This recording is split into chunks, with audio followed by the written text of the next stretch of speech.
সরঞ্জাম দরকার?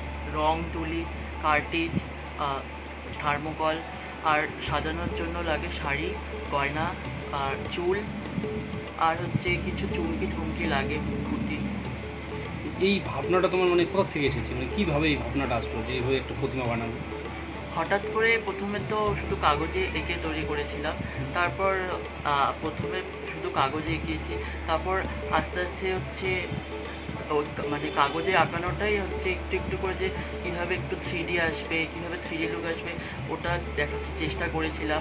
একটু কিছু ইউটিউবে ভিডিও দেখেছি যে কীভাবে একটা কাগজের প্রতিমাকে 3D লুক আনা যায়। এভাবে আস্তে আস্তে 1 বছরে তো হয়নি, 1 বছর একটু 3D হয়েছে, তারপর আরেকটু 3D, এভাবে করতে করতে এখন প্রায় 3D এসেছে।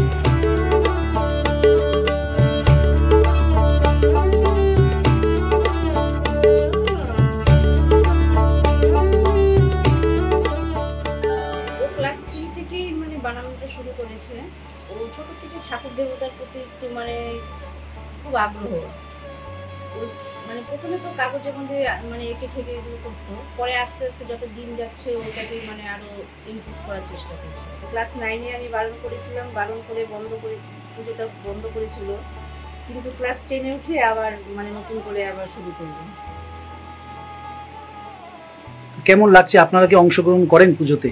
হ্যাঁ হ্যাঁ, অংশগ্রহণ করি, কিন্তু মানে সবটাই ও নিজের হাতেই করে। মানে যেমন হয়তো বিসর্জনের দিন হয়তো বলে মা আমার ঠাকুরকে আগে সিঁদুর পরিয়ে তারপরে তুমি যাবা মণ্ডপে, তো সেরকমই করি, বাড়িতে আগে ওর প্রতিমাকে সিঁদুর ছুঁয়ে তারপরে আমরা মণ্ডপে যাই।